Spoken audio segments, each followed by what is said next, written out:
Hello, everybody. This is Nicole Conway from Austin, Texas, via New Jersey. So I want to play a little happy music for you before we got started. What y'all know about that happy feeling? Do you know that music soothes the soul? It makes you happy. It invokes great feeling. And it just makes you happy. I love Maze. I know everybody on here can say they love Maze. Give me a heart or a hand up or shout something. I know y'all know about that happy feeling. Happy feelings in the air. I know everybody don't start with music, but I love music because it calms you down. It gets you ready and it gets you in a better space regardless of what was going on before you got on this vibe. So I want each of you to put in the chat, if you can, what is your go-to song? What is the song that when you get in the car, if it comes on, everything disappears, you forget about what's going on in your life, and you just roll to the music, you say, oh, that's my song. You roll the windows down, you sing loud, and you know you sound good because ain't nobody listening. That's what I want to hear. Send me the song that makes you feel good. I have a theme song, but I didn't want to play that one today. I want to change it up a little bit for you. So I'm waiting for some words down there. What songs that you guys like that get you crunk? Okay, Monique says happy. I love a lot of music. Benny Let It Whip by Dad's Band. Yeah, that's the jam too. Happy feelings.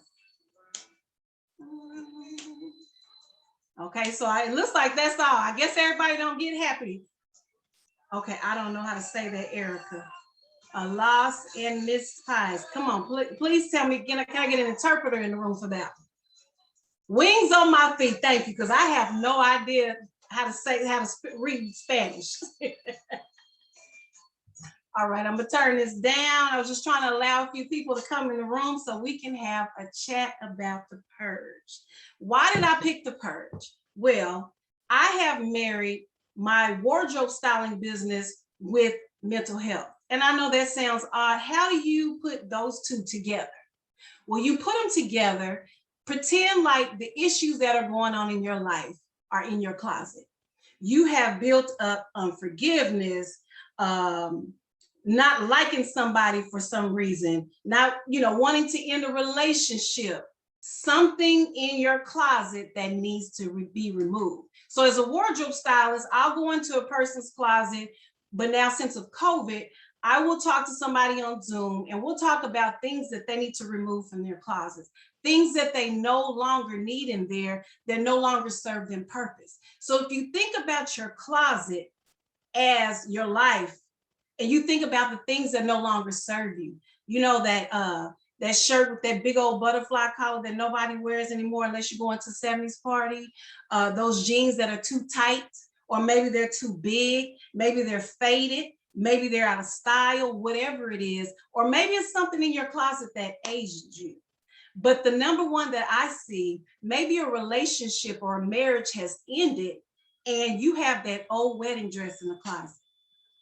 That wedding dress that is falling apart, that's in the dress bag in the back of the closet, that is turning brown.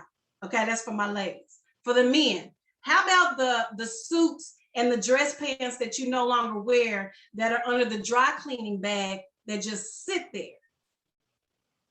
Oh, I'm gonna lose a little weight. I got 20 more pounds to lose, and then I'm gonna wear those. But you haven't done anything in order to improve how you look or what you want to do to go in and be able to wear those pants. So, because there are so many people that are around us that are in need of some of those things in your closet that you no longer need, I start my clients off with that.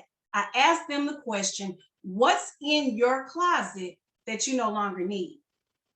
And they're like, well, I really don't know. Or they say that I'm holding on to that for sentimental value, like maybe that wedding dress, or maybe that tuxedo you wore to your wedding and you're never going to wear it again. So the first thing we do is we purge their closet. So if I'm in person with them, or even if I'm on a Zoom with them, I say, let's go to your closet. We need to be able to remove the things in there that no longer serve you. So the next thing I ask them, are you willing to let go? That's big. If you are not willing to let go of the things that no longer serve you, there's no reason to even go through the purge. There's no reason to even come to me and say, you know what, I need help with my closet, if you're not willing to make those changes and those adjustments in your closet.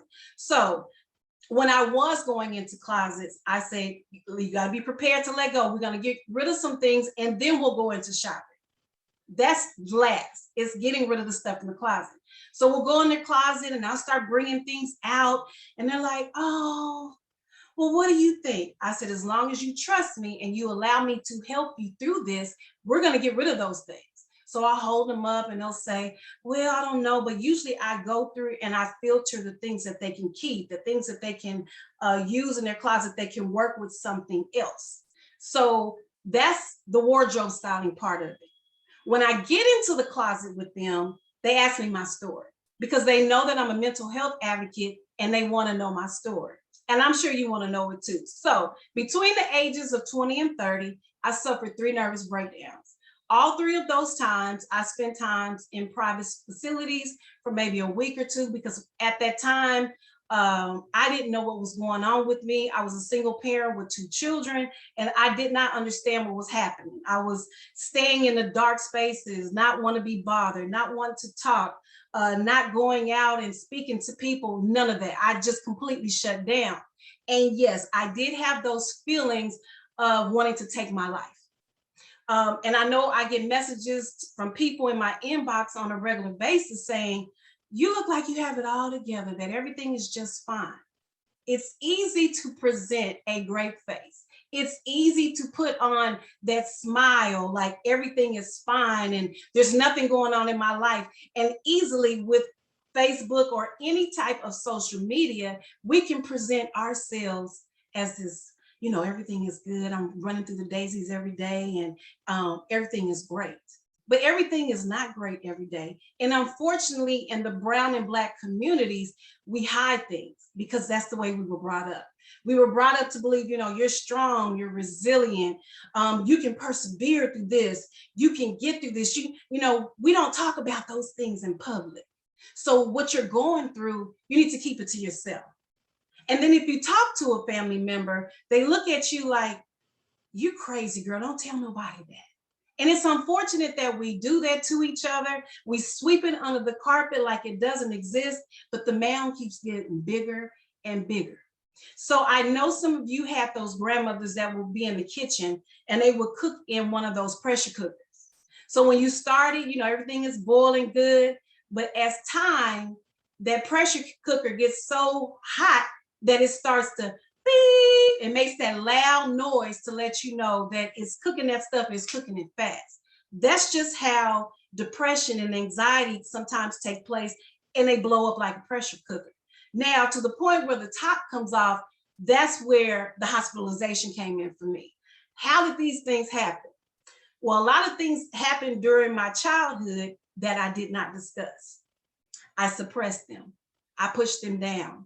I acted like they didn't, you know, exist because I had so many things going on in my life, raising children by myself, trying to navigate life, trying to keep a job and all those things. And I know some of you, I'm sure most of you can agree with me on these things. Life gets hard and sometimes we have no idea that we may be going through depression or we're dealing with anxiety. But when you think about the traumas that you've had in your life, regardless of what they may be, whatever it is, you have to discuss those things. You can't keep putting them in your closet. You can't keep adding them to your closet like they don't exist. You have to address them. And I have a lot of people that come to me as well in my inbox and they'll say, I don't want anybody to know that this is going on with me because my family is going to either reject me or they're not going to want to deal with me anymore. I may lose some friends behind this. How do I navigate through this? Just because somebody may not agree with you on getting some type of therapy, talking to somebody in a safe space, whatever your belief systems are, a healer, somebody that can help you get into a better space. That is part of the purge, getting things out of you that no longer serve you. That is the main point of today's discussion. I want to ask you and pose this question to you, and I want you to like write it down. You can answer it if you feel open to writing it in the chat, or you can write it down and maybe journal about it, later. What in your life is holding you back from success or from achieving something greater or being better, a better person to yourself? Because every time I speak, I always say, take care of yourself first. I always end in everything I say, take care of you first. It's easy as a mother or even a husband. I got to take care of this. I got to take care of the job. I got to take care of the family, the finances. And we let that stuff spin out of control, but we don't take out time for self. We were taught that you take care of everybody. You got to make sure everybody's good. Make sure they're fed. Make sure the house is clean. Make sure they have clean clothes, or whatever your job is in your household. But when do you take out time for you? When do you take out time to say, you know what, this morning, I'm going to go sit out on the deck for an hour and just chill, meditate, breathe, pray, whatever it is that you do. And maybe you don't do that right now, but think of ways to incorporate some time for self. You may take yourself out for dinner one night, dress up, whether you're married or not. Say, you know what, I just need a moment. Take yourself out and get dressed up. Husbands do the same. We have to find ways to have outlets to take care of self. Because if we don't take care of ourselves, we're no good for anybody. So if you picture a cup of water and it's filled, that's you. Somebody calls you with a problem, the water gets lower. Somebody passes, the water gets even lower. And to the point where there's no water left in your cup. You have nothing to give. Even the residue in the cup is no longer there. So what is it that you are going to let go of so that your cup can be refilled? We allow our cups on a daily basis to drain. We don't have people in our lives that can refill those cups. We need people in our lives that are refillers. There's people that drain on a regular basis. There is something that I want to share with you that I've had to learn to do myself. If you're in a space and someone calls you because they're having an issue and they know that you are the go-to person and you're the strong one, you know, you always hear, check on your strong friends, check on your strong friends. Because sometimes us, the strong people, the people that are watching that are the strong friends, you don't have anything to give. So you have to be open and honest and share your truth with the person that's calling you. Bruh, I am not in the capacity to talk right now. I'm having a moment myself and I really am not in the space to talk about it. Can I get back with you? If those are true people in your life that love you and they want to see you grow and they want to be able to come back to you if they do need to talk and they want your advice, those are the people that you need to have in your circle, the pourers. But that goes both ways. You need to make sure that you have something in you to pour back into them. But don't always be that person that's always pouring because there's nothing left. The second thing I say is take care of each other. But you got to take care of first. You got to take care of yourself first before you can take care of the other people in your life. If you have nothing to give, or if you are that person, you may be that person, because I know I was at a time that you gave everything, you had nothing and were depleted. You didn't set any solid boundaries so that you could tell them, I can't talk right now. I mentally am not available right now. Okay, so let's go back to the hospital. So the first 2 times I really didn't know what was going on. They told me it was depression. The last time I didn't think I was going to return. I went to the hospital. I was there for 2 weeks. I was in acute care, which is the side that they watch people to make sure that they don't hurt themselves. And I didn't think I was coming out, you guys. I don't wish that on anybody. And I always share my story with others because I want you to see how serious it can be. The last time I spent in the hospital, I was probably mid to late 20s. And I told my mother, I said, I can't do it anymore. And she asked me, well, what can't you do? I said, I can't function. I can't raise my kids. I can't take care of myself. I can't do this anymore. So she called Shoal Creek and I stayed there for 2 weeks. That was the hardest time of my life. But when I finally realized why I was there and what I needed to do, and a lot of that was things that happened in my childhood that was taking on everybody else's situations for myself and trying to help them figure it out. When I was at home broken, sitting in the dark, but I was still trying to help fix people when I needed to be fixed myself. So I spent that time in the hospital, and not long before I got out, I said, God, if you get me out of here, I will help whoever comes to me, whoever you send my way that's stuck in the dark. Because sometimes we don't know we're stuck in the dark. We're just sitting there, we're like, why are we acting like this? But we go out and we put these masks on that everything is fine. So I want to kind of help work with you all. I hope that I have people talking back in the chat because I love things to be interactive. I can't see nobody's faces, but I'm gonna keep talking anyway, okay? If you decide you want to put your face on there, I would love to see your lovely faces in here. So when I got out of the hospital, I had to get back to myself. I had to get off of, I told him I wanted to be off of the medication. So eventually I was able to get off the medication. So I have made my life's work to help people that deal with mental health. Because like I said before, in the Black and brown communities, we don't want to talk about it. We don't want to address it. We want to sweep it under the carpet, and don't you go out and embarrass me in front of these people. Don't you tell them that. I have people that have come to me in my inbox saying, when I shared my story, I lost people. I'm a witness to that. I lost people because I share my story openly. I speak my truth because there is somebody out there wanting to hear what I have to say so that I can help them.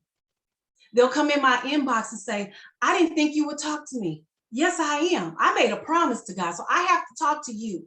I don't care what our situation is. I have to be available. I'm certified through NAMI. I did that because I did it for myself. I needed to help Nicole so that I could be in this place now. So let's get to the purge.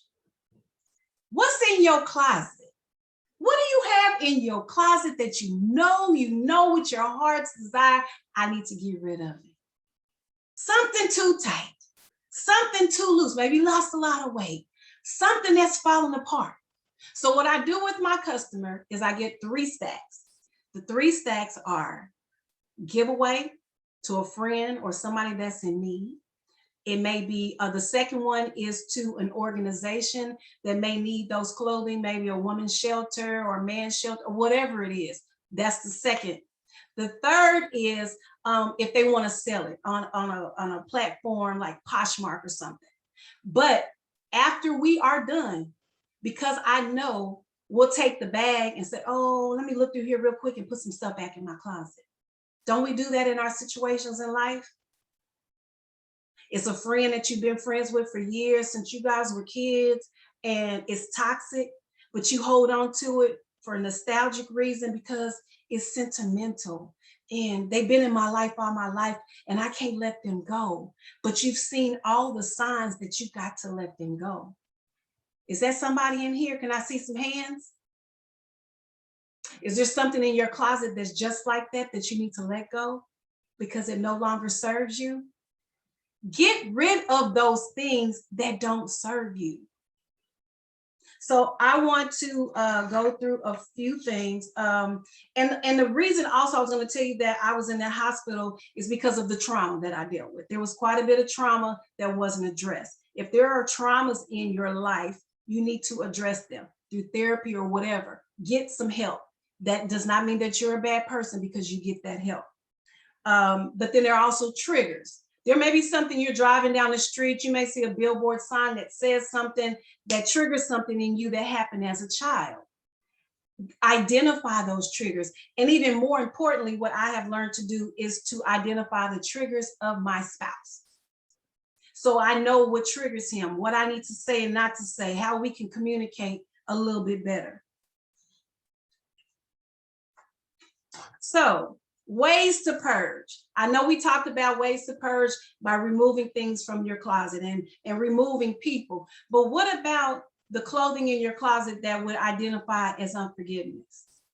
Can you identify somebody that you need to forgive? Or maybe you were waiting for them to forgive you for something. See, we have a hard time at times going to people to talk to them about an indiscrepancy that might have happened. Excuse me. I just recently reached out to somebody that I needed to work with, and I had an issue with something that she did. So I was like, I need to let this go. I'm holding on to this too long. I need to remove this from my life. We need to talk about it. So you can either talk about it and let it go, and maybe you're not going to be friends anymore. Or you can talk about it and move forward, and it clears the air, and you're able to share your truth. So I went to her and I told her what the issue was, and she said, I had no idea. And a lot of the times we have issues with people, and they don't even know that you're mad, or vice versa. But until you open your mouth and talk to them, they'll never know. Life is too short. We are in a pandemic. At any time, one of us, our eyes can close tomorrow. And if you're holding on to something, why should you hold on to that? And in turn, that turns into disease, fibromyalgia, stress, body aches, cancer, all these things that you hold on to forever and holds on into your body. There's a lady on Instagram. Her name is the Muscle Whisperer. You guys got to go check her out. She uses this device that goes down in your under. I don't even know what exactly it is, but it goes in and it helps get your body flow together. And these people are not only in pain from crying, but they're in pain because they can feel the release in their body. So every time we go through something, that's a hit against us. Now on the surface, we're like, oh, I'm okay. That doesn't bother me. I have forgiven that person. I have moved on, or whatever it is, but it's being suppressed. And it's being suppressed in your body, and it builds up. And I speak from experience. About 5 years ago, the doctor told me I had fibromyalgia. I'm like, what is that? I never heard of that. That's got to be something new. I really believe it's some type of form of arthritis, but they can't really tell you what that is. So when you think about all the hits that you have taken, all the trauma you have gone through, and those are hits on your body. It's like somebody punching you each time you go through something. And then you, on the surface, oh, I'm good, I'm better, but your body is taking a hit. What do I do to help with that? For the body hits on my body, for the fibromyalgia, I go to acupuncture. I know a lot of Black folks don't believe in pins and needles, but they don't hurt and it works. Acupuncture, cupping, massage therapy, those things do an amazing release to your body. Taking natural herbs, Chinese medicine is amazing. I am in a lot of better space than I was. When I moved here, in New York and New Jersey, there's a lot of walking. We walk. Everything we do was walking. Well, after maybe I'll say about 6 months ago, I started having problems with my knee. And you always say, well, my mama and my grandma had bad knees, so I probably have it. Stop it. That was part of the fibromyalgia. Too many things have set in, and it was time for me to release those things. I know you can identify. Maybe you don't have the aches and pains in your body. It may show up another way. It could be blood pressure. Can I get an amen in the chat? It could be a numerous thing. It could be somebody in your life that you need to let go. And you're having stress and anxiety, heart palpitations, and you don't know why. We have to get into a healthier space. So we must purge our closets, our lives in general. Letting stuff go. If you got a pen, the first one was removing your clothing out your closet that you don't need. The second was unforgiveness. We got to get with people and go to the person that's next to us and say, I forgive you, or you hurt me, or you did me a wrong. We must speak to each other. That's why we were put here. We weren't placed to be an island. We were here to help each other. The next one is letting stuff go. Have you ever got into a disagreement with a friend or maybe your husband? You hold that stuff in the back of your head and you don't let it go. And then he says something again 6 months later and you bring that up. Let it go. Because like I said, those aches and pains are attached to you holding on to stuff. Let it go. It's not serving you in purpose. The next one is wanting change, but remaining the same. That was me. Scared, not wanting to get out the boat, not wanting to try something different. But what are you scared of? What are you afraid of? Are you afraid that you'll fail? Or what about you get excited about, I'm going to win? But we go into the mindset immediately when we deal with mental health that I'm going to fail at this. Nobody's going to read it. Nobody's going to want it. Do it anyway. There's somebody out there that needs to hear your voice. They'll hear you because those are your people. Write it. Speak about it. Whatever you have to do to get it out, let it go. And then I had the one about ending relationships, friendships, marriage, staying places too long that you don't need to be, okay? The next one, comparison. Do I have any people that compare themselves to somebody? It could be a star. It could be somebody you know. Oh, they think they are that. You know, I wish I had that. You can. You have to make the change. You may see something they like, but what about instead of comparing, applaud them? Girl, you did that. Man, you did that. Isaac, you did that Man and Me conference. Applaud. Because guess what? When the blessings come down and you're attached to them, those droplets that are on them are going to hit you. So guess what? Stand there. Applaud them. You're doing a magnificent job. But then you have those that want to be the people that are the drillers of the holes in the boat. And they drill it while they talk. Oh, that's good. And they drilling the holes in your boat. Letting those people go. Filling your boat with the people that are going to applaud you. They're going to mend those holes that were placed in your boat so you can stay afloat, so you can keep doing. Keep applauding your people. Those are the people you need around you. The next one, bad habits, smoking, drinking, drugs, overeating, overbuying. You know what yours is. You don't have to put it in the chat, but we all have them. So mine back in the day, because I was going through depression, was overeating. I just ate, and that was my comfort. Oh, I feel so much better. Some people are exercising. Not that exercising is a bad thing, but overdoing it. I go 7 days a week, 4 times in a day. Overdoing. Less is better in moderation. Do it, but you don't have to overly do it because then you overstretch yourself. Maybe it's shopping. I'm guilty at times, especially during COVID. Don't y'all tell nobody. But during pandemic, I lost my mind. I was like, oh, and to justify it, man, I'm gonna buy this. I can't go nowhere right now. But after the pandemic is over, child, I'm gonna be fly. But in my case, I will say this. I do buy things to show people when I post on my Sunday Slay. I show people how to put clothes together. That's why I do, but I don't shop. I have enough things. I don't have to keep doing that. But at times when we say we're doing shopping therapy, not just the ladies, the men too. There may be some electronics that you want and you're addicted to, or maybe you got surround sound that you want to put in your house, or you know what you like, shoes. We all have our thing, but do it in moderation. Who are you impressing? Are you doing it for yourself? Or are you doing it just because you want that look or you want to be happy? The next thing on the list, setting solid boundaries.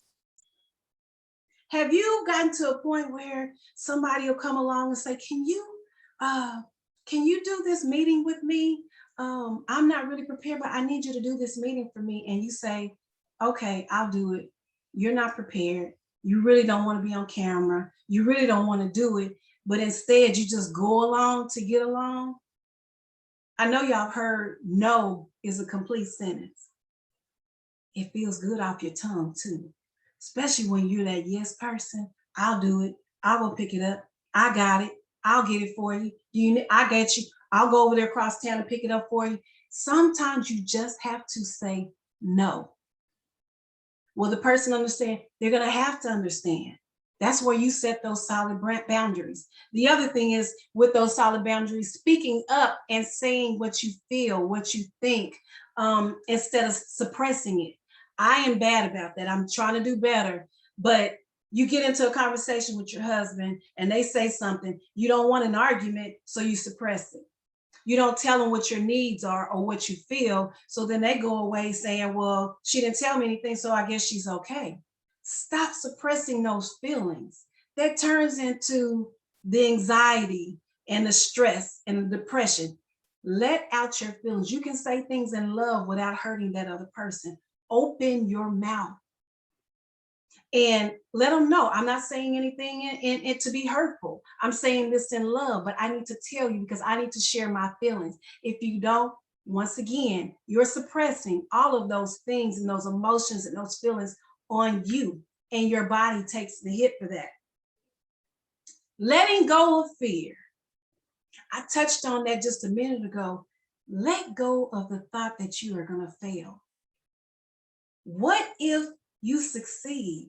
What if it's successful? How about that self-talk? Get in the mirror when you're afraid to do something and talk to yourself. Sometimes you just got to stand in the mirror and just stare at yourself.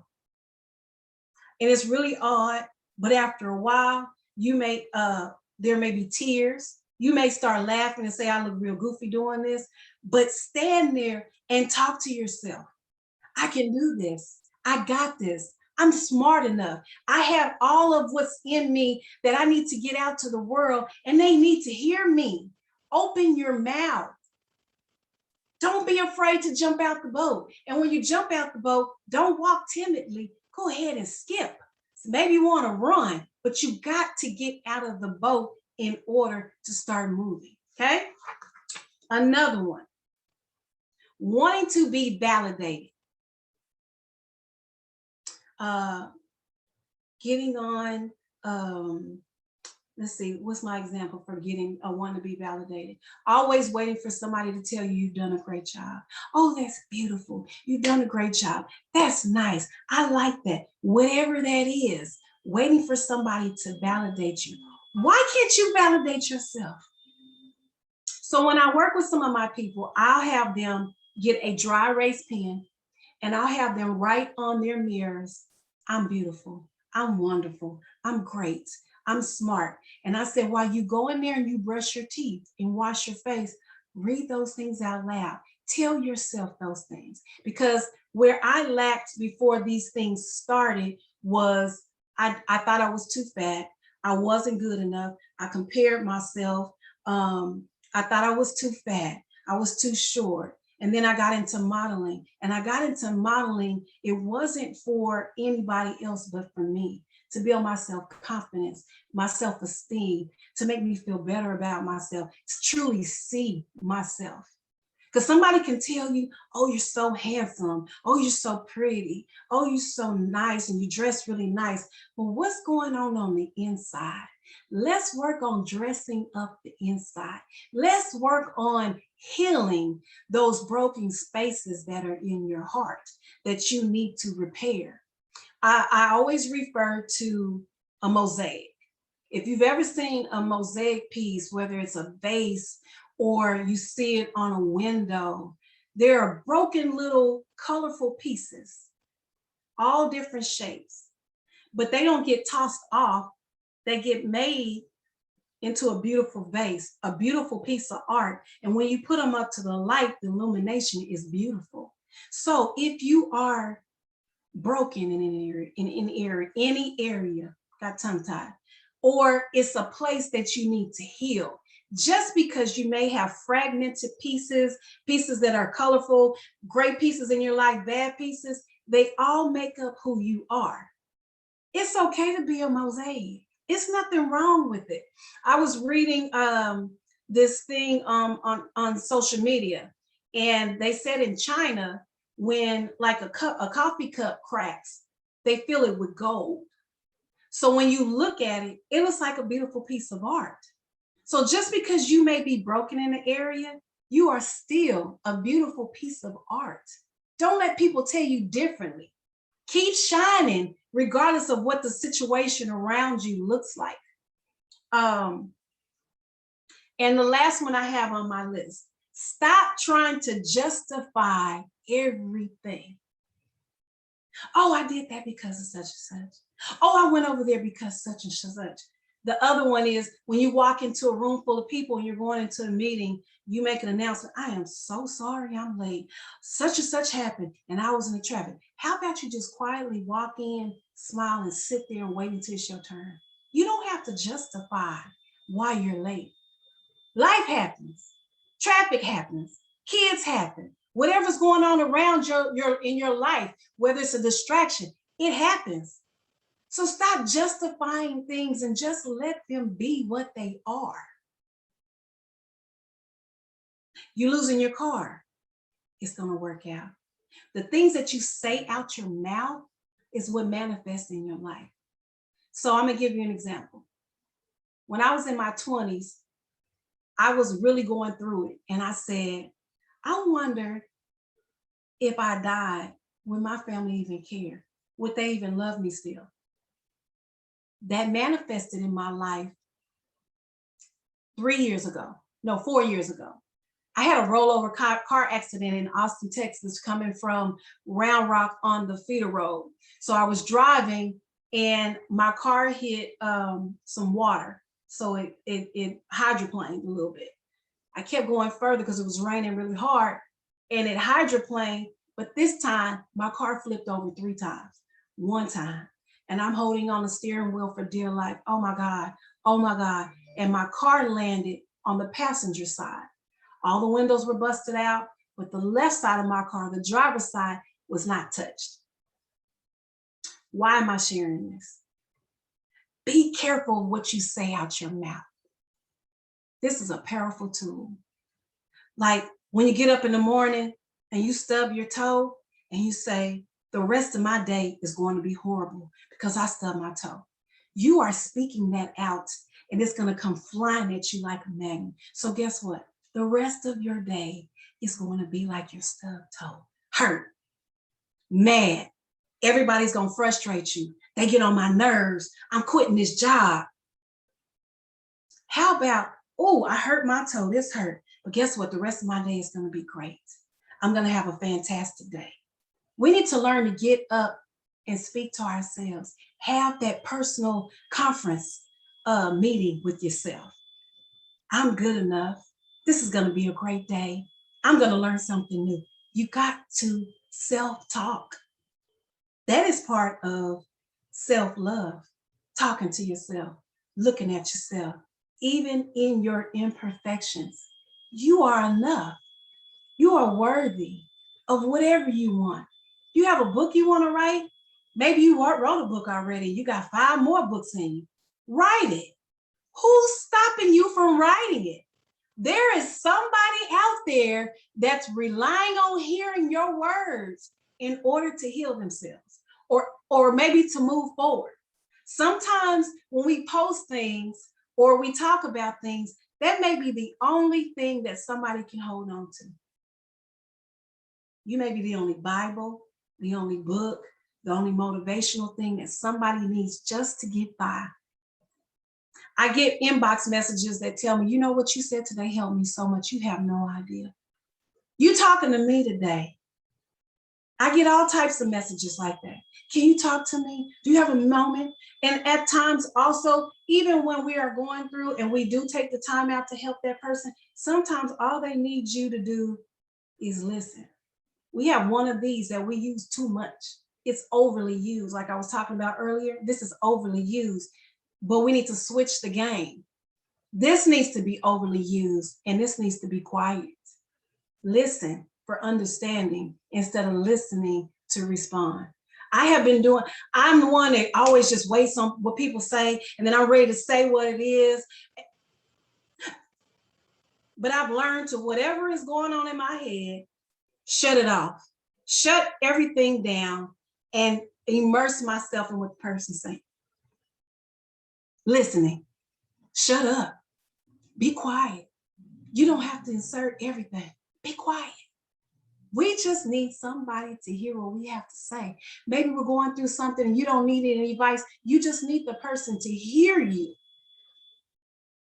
Listening to understand. So I want to leave some time for questions. I didn't want to talk the entire time because I really wanted to make it interactive, but everybody's light is off, and it's okay. I still love you. But I want you guys to ask questions. I am an open book. I don't mind sharing. Yes, I have lost a lot of people over the years, but that's okay too. They weren't supposed to stay. Okay? That's part of the purge. Let them go. Love them. Don't stop speaking. Hey, girl, how you doing? That don't have to stop. Hey, bro, how you doing? That don't have to stop. Keep speaking. So I want to do a shameless plug right quick while I have people, I hope, ask some questions. I have been wanting to, I've always wanted to find a healing journal, something that will help me to write and figure out spaces in my life that are unhealed, but I don't realize it unless I have a guide. So I created a new healing journal called Release, Heal, and Live. It is also on Amazon, but you can inbox me because I will send you this book, a crayon pen because you are kings and queens, and an autographed copy with my message in it. So you may have one in there that says forgiveness. Where in your life have you not forgiven? Or if you have forgiven, how did you do it? So it's an ongoing journal. You don't have to write in it every day, but you know, you'll get in front of a journal with empty pages and you'll look at it and you'll say, I don't know what I want to write. Maybe you're too upset or you're hurt. This will help you do that. There's 100 prompts in there. There are 200 pages. There is an affirmation in the beginning so you can affirm yourself. I don't have a lot of information in there about me because this book is yours. It's personal. It's for you. I would love to have some questions. Thank you for your patience. Is a positive way to respond if asked. I'm not quite understanding the question. Amber said to validate yourself. That is absolutely true. Ozzy said, I'm gonna throw my phone. I understand. It's for me first. Understand that it's for me. I'm applying this to me first before I share it with you. Let's see. Somebody said they wanted to change but remaining the same. I want to hear from you. I had somebody say I had to let go of the fact that I cannot make other adults do what I like. My example is I had a loved one who did not want to seek medical help during the last part of his life.